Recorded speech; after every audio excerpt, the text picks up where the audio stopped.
सुप्रभात बच्चों।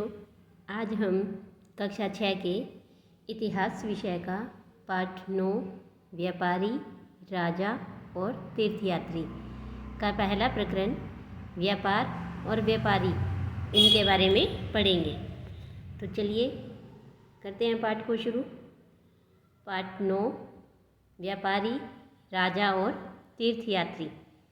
तो देखो कि बाजार में घूमती जगीनी अपने गांव के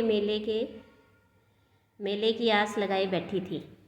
स्टील के चमकदार बर्तन, रंग बिरंगी प्लास्टिक की बाल्टियाँ, शौक रंगों के फूलों के प्रिंट वाले कपड़े, चाबी से चलने वाले मज़ेदार खिलौने उसे बहुत अच्छे लगते थे। इन चीज़ों को बेचने वाले दुकानदार बसों और ट्रकों पर आते थे और रात को अपना सामान समेटकर वापस चले जाते थे। जगीनी को हैरानी होती थी कि ये लोग हमेशा इस तरह क्यों घूमते रहते हैं। तब उसकी माँ ने बताया कि वे लोग व्यापारी थे। वे इन चीज़ों को उस जगह से खरीदते थे जहाँ ये बनाए जाते थे और फिर उन्हें मेलों में बेचते थे। तो इस तरह से देखो कि व्यापारी है वो घूमते रहते हैं, एक जगह से सामान खरीदा और दूसरे जगह पर सामान बेचा। तो आज हम इस पाठ में व्यापार और व्यापारियों के बारे में जानेंगे। अध्याय 8 में तुमने उत्तर के काले पॉलिश वाले बर्तनों के बारे में पढ़ा है। देखो हमने अभी आप ही की कक्षा के अध्याय 8 में पढ़ा था कि जो उत्तरी काले चमकीले बर्तन थे वो एक कठोर चाक निर्मित यानी मिट्टी से बने हुए और धातु की तरह दिखने वाले, देखने में धातु की तरह लगते थे। ये चमकदार काली सतह वाले पात्र हैं और इसे बनाने के लिए कुम्हार मिट्टी के बर्तनों को भट्टे पर यानी भट्टियों पर उच्च तापमान पर रखते थे और जिसके परिणाम स्वरूप इन बर्तनों की बाहरी सतह काली हो जाती थी और इन पर एक पतली काली लेप भी लगाई जाती थी जो इस बर्तन को शीशे जैसी चमक प्रदान करता था। देखो हमने अध्याय 2 में भी पढ़ा कि पूरा पाषाण कालों में हमें मिट्टी के बर्तन मिले थे जिसमें संभवतः वो अनाज भरकर रखते होंगे। फिर हमने अध्याय 5 में भी कुछ पढ़ा था कि जिन्हें इन बर्तनों को चित्रित धूसर पात्र भी कहते हैं, है ना। इस तरह के पात्रों में ज़्यादातर थालियाँ और कटोरियाँ मिली थी और ये पात्र बहुत ही पतली सतह के, सुंदर और चिकने होते थे और शायद लोग इनका उपयोग है वो भोजन परोसने के लिए करते थे। तो ऐसे ही हमने ये अध्याय 8 में भी पढ़ा था कि उत्तरी काले चमकीले पात्रों के बारे में कि ये होते तो मिट्टी की तरह थे और देखने में धातु की तरह लगते थे। तो देखो कि ये जो खूबसूरत बर्तन हैं, ख़ास तौर से इनकी कटोरियाँ, थालियाँ इस महाद्वीप के अनेक पुरास्थलों से मिले हैं। अब सवाल ये उठता है कि इन जगहों पर ये बर्तन कैसे पहुँचे होंगे। तो ऐसा अनुमान लगाया जाता है कि जहाँ ये बर्तन बनते थे वहाँ से व्यापारी इन्हें ले जाकर अलग अलग जगहों पर बेचते थे। तो देखिए कि दक्षिण भारत सोना, मसाले, ख़ास तौर पर काली मिर्च तथा कीमती पत्थरों के लिए प्रसिद्ध था। काली मिर्च की रोमन साम्राज्य में इतनी मांग बढ़ी कि इसे काले सोने के नाम से बुलाते थे। देखो काला सोना क्योंकि वो जो मिर्च है वो काले रंग की है और सोना इसलिए कि इसकी जो कीमत है काली मिर्च की वो बहुत अधिक थी, क्योंकि जो रोमन साम्राज्य है, जो रोम के लोग हैं, वहाँ क्या मांस का अधिक उपयोग करते हैं, यानी उनका जो खाने में खाद्य पदार्थ है वो उनका मुख्यतः भोजन मांस है और मांस को अधिक स्वादिष्ट और तीखा बनाने के लिए वो काली मिर्च का उपयोग करते थे और इसकी कीमत ज़्यादा होने लगी, क्योंकि अगर किसी वस्तु की मांग बढ़ती है तो उसकी कीमत बढ़ती है और इसीलिए इसे सोना और रंग काला होने के कारण इसे काला सोना कहा गया। तो जो रोमन साम्राज्य के लोग हैं वो इस काली मिर्च को काले सोने के नाम से बुलाते थे। तो व्यापारी इन सामानों को समुद्री जहाज़ों और सड़कों के रास्ते रोम पहुंचाते थे। दक्षिण भारत में ऐसे अनेक रोमन सोने के सिक्के भी मिले हैं जिससे यह अंदाज़ा लगाया जाता है कि उन दिनों रोम के साथ बहुत अच्छा व्यापार चल रहा था। तो देखो कि पहले एक मानचित्र देखते हैं हम।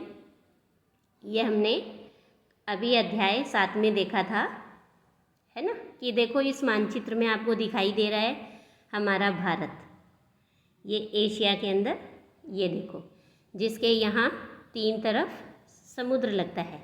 दक्षिणी भारत जिसके ये देखो यहाँ पर ये तीनों तरफ इसके समुद्र लग रहा है, इसीलिए इसे तटीय इलाका या तटीय प्रदेश भी कहते हैं। अब बात है रोमन साम्राज्य की। तो कि रोमन साम्राज्य कहाँ है, ये देखिए, ये रहा, यहाँ पर लिखा हुआ है, आप देख सकते हो, ये रोम साम्राज्य। तो यहाँ से ये लोग या तो समुद्र के मार्ग से ऐसे आते दक्षिणी भारत में, या फिर इस तरह से सड़क के द्वारा, और यहाँ से व्यापार करते थे। तो इस तरह से ये इस दक्षिणी भारत के सोना, काली मिर्च और इनका व्यापार करते थे। तो देखिए यहाँ एक प्रश्न था कि क्या तुम बता सकते हो कि ये सिक्के भारत कैसे पहुँचे और क्यों पहुँचे होंगे।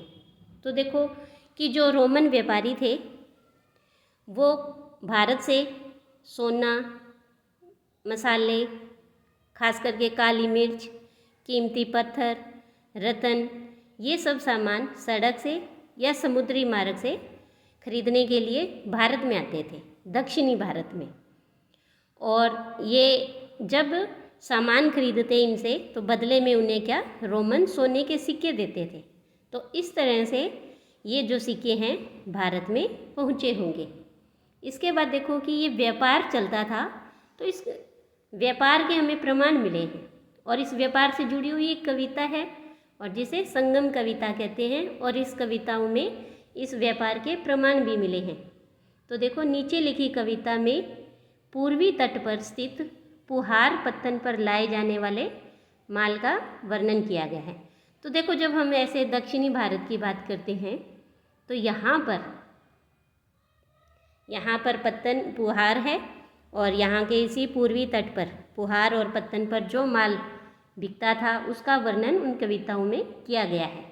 कैसे कि समुद्री जहाज़ों पर लाए गए तेज़ तर्रार घोड़े, गाड़ियों पर काली मिर्च की गठरियाँ, हिमालय से मिले रतन और सोना, दक्षिण की पहाड़ियों से चंदन की लकड़ियाँ, दक्षिणी सागर के मोती और पूर्वी सागर के मूंगे, गंगा और कावेरी की फसलें, श्रीलंका से आए खाद्यान्न, म्यांमार के बने मिट्टी के बर्तन और दुर्लभ कीमती आयात।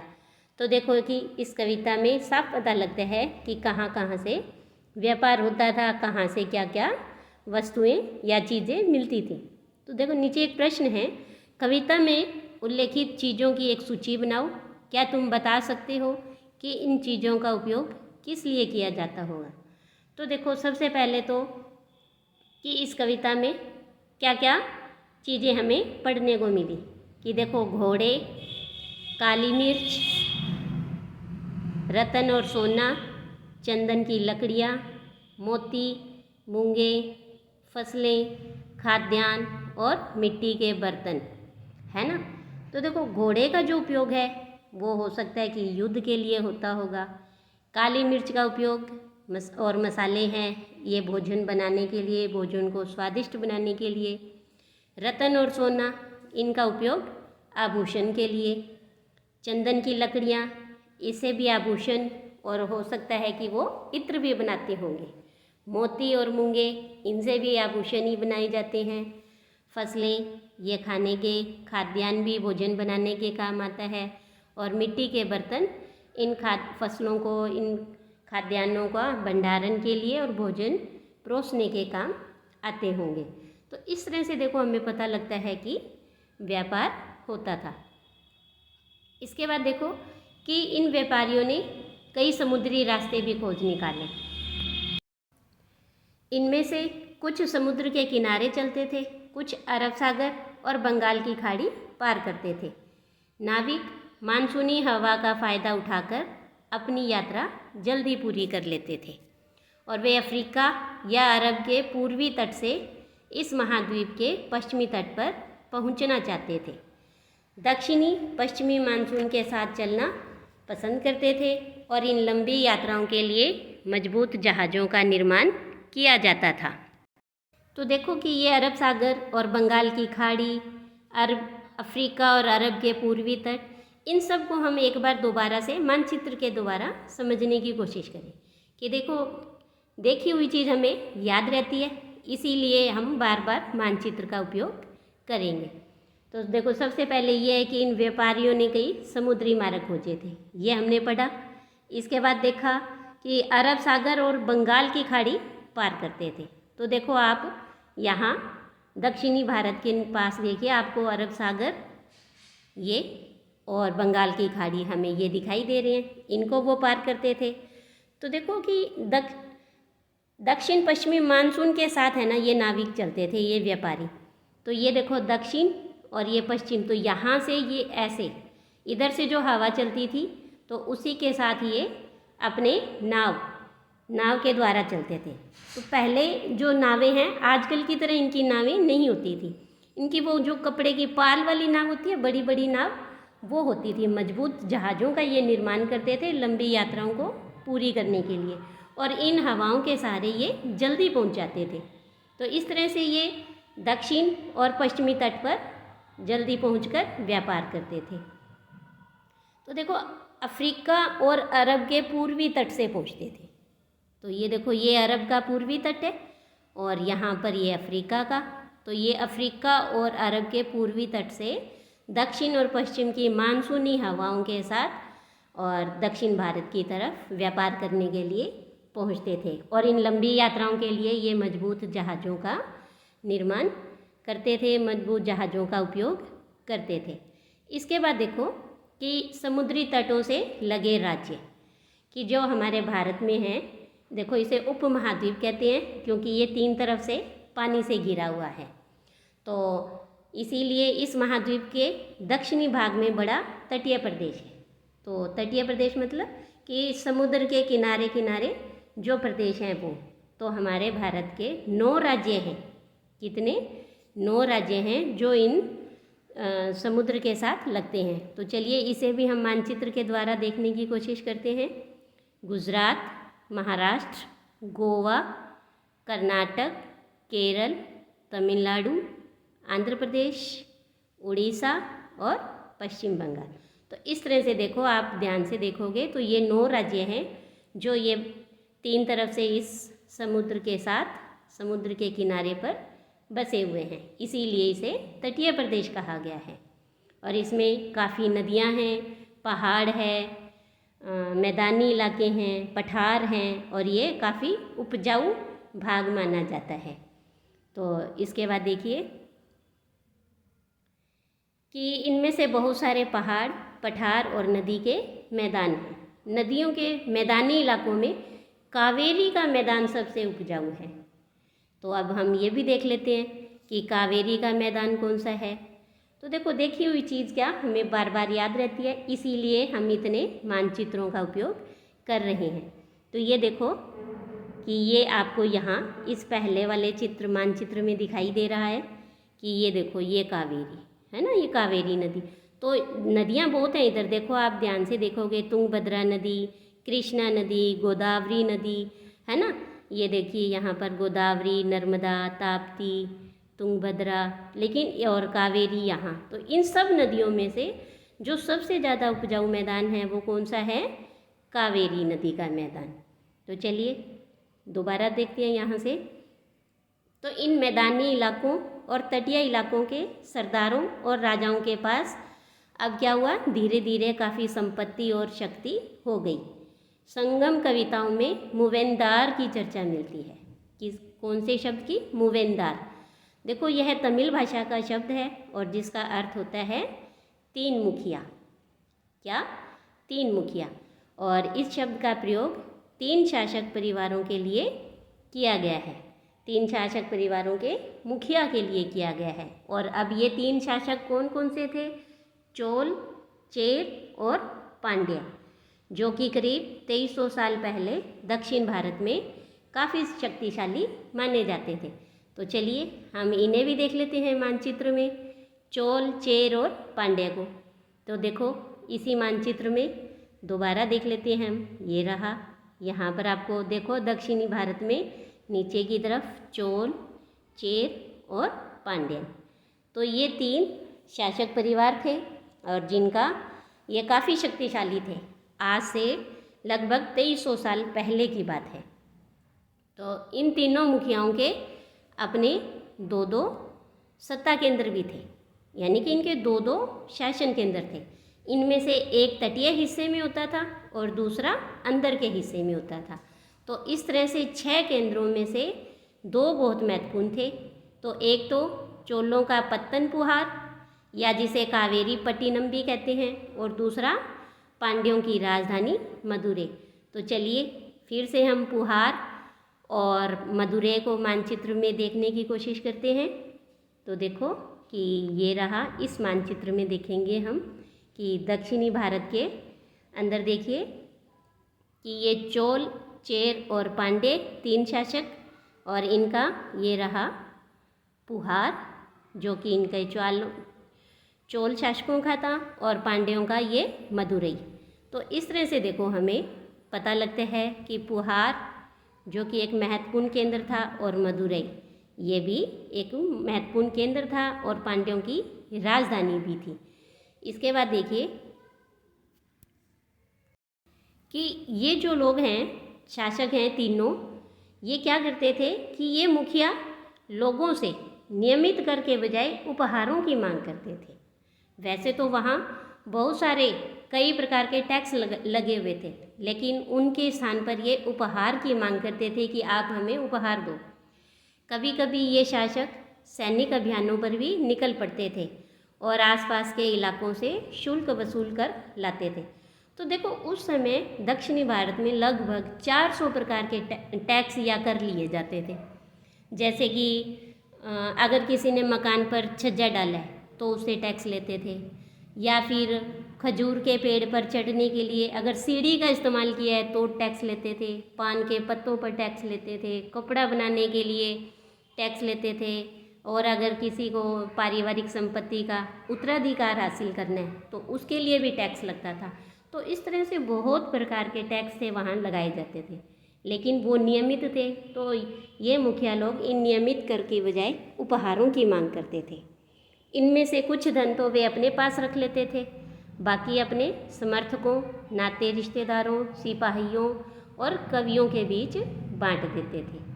तो उन्हें संगम कवियों ने उन मुखियाओं की प्रशंसा में कविताएं लिखी हैं, जो उन्हें कीमती जवाहरात, सोने, घोड़े, हाथी, रथ या सुंदर कपड़े दिया करते थे। इसके बाद देखो कि इन तीनों शासकों के बाद लगभग 200 वर्षों के बाद, क्योंकि ये जो शासक थे दक्षिण भारत के, जिसे मूवेंदार हमने पढ़ा, वो थे 2300 साल पहले। कितने? 2300। और इनके 200 वर्ष बाद, यानी हम उल्टा चल रहे हैं, यानी आज से 2100 वर्ष पहले। तो 2100 वर्ष पहले पश्चिमी भारत में सातवाहन नामक राजवंश का प्रभाव बढ़ गया। यानी इनके 200 वर्षों के बाद कौन से वंश का? सातवाहन वंश का। और सातवाहनों का सबसे प्रमुख राजा गौतमी पुत्र श्री सातकर्णी था, यानी राजा का नाम श्री सातकर्णी और उनकी माता का नाम गौतमी। तो देखिए पहले हम मानचित्र देख लेते हैं कि कैसे पश्चिमी भारत में किस तरह से सातवाहन वंश का शासन था। तो ये देखो आपको यहाँ दिखाई देगा कि ये देखो ये रहा है ना, ये पश्चिमी भारत की तरफ देखिए, अजंता से ऊपर ये सातवाहन। तो ये जो यहाँ से यहाँ आते थे इस तरह से व्यापार करने, हमला करने, तो जो ये रास्ता है इसे हम दक्षिणापथ भी कहते थे। तो चलिए इसके बारे में पढ़ते हैं हम कि क्या है ये सातवाहन वंश के बारे में। तो इनकी माता का नाम गौतमी, और सातकर्णी के बारे में हमें उसकी माँ गौतमी बलश्री द्वारा दान किए गए एक अभिलेख से पता चलता है। वह यानी सातकर्णी और उस अन्य सभी सातवाहन शासक दक्षिणापथ के स्वामी कहे जाते थे, क्योंकि मानो ये यहाँ पश्चिम से वो यहाँ ऐसे दक्षिण की तरफ आ रहे हैं, तो जो ये रास्ता है ये दक्षिणापथ कहलाता था। पथ मतलब रास्ता, और दक्षिण की तरफ होने के कारण दक्षिणापथ। तो दक्षिणापथ का शाब्दिक अर्थ दक्षिण की ओर जाने वाला रास्ता होता है। पूरे दक्षिण क्षेत्र के लिए यही नाम प्रचलित था। श्री सातकर्णी ने पूर्वी, पश्चिमी और दक्षिणी तटों पर अपनी सेनाएं भेजी। तो देखो नीचे एक प्रश्न है कि क्या तुम बता सकते हो कि श्री सातकर्णी तटों पर नियंत्रण क्यों करना चाहता था। तो देखो हमने अभी पढ़ा कि इन तटों पर अरब से, अफ्रीका से विदेशी व्यापारी, रोम से सारे विदेशी व्यापारी आते थे और व्यापारियों से बदले में वो कीमती उपहार लेते थे और तटों के आसपास के इलाकों से काफ़ी भारी शुल्क लिया जाता था। अभी हमने पढ़ा था लगभग 400 प्रकार के टैक्स लिए जाते थे। तो इसीलिए हो सकता है कि इन टैक्स की वजह से इनके राज्य की आय भी बढ़ती थी, इसीलिए सातकर्णी ने इन तटों पर नियंत्रण करना चाहा। तो आज के लिए इतना ही। धन्यवाद।